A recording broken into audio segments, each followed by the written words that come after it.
Yes, mambo vipi mwanamichezo, mambo vipi mwanasoka, hujambo na karibu tuweze kujuzana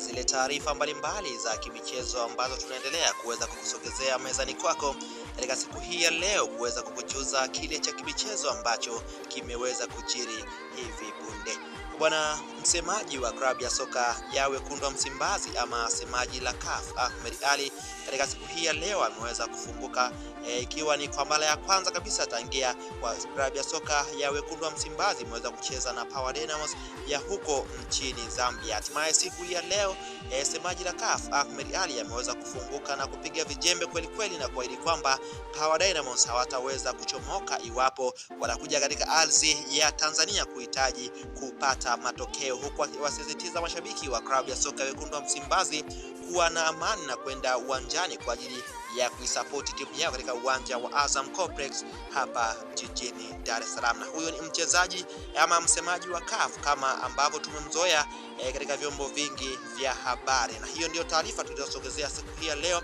kwa ajili ya kuweza kukujuza kile cha kimichezo ambacho kinaendelea katika anga la kitaifa. Tukukumbushe tu, kama ni kwa mara yako ya kwanza umeweza kujiunga nasi katika chaneli yako ya BSN TV, tukuombe kubonyeza alama ya subscribe iliyoko chini ya video yako ili usipitwe na matukio na taarifa mbalimbali za kimichezo ambazo tunaendelea kukusogezea mezani kwako kwa ajili ya kuweza kukujuza zile taarifa za ukweli na za kuaminika kutoka katika kituo chako pendwa cha BSN TV. Usisahau kuachia maoni yako na pia usisahau kubonyeza alama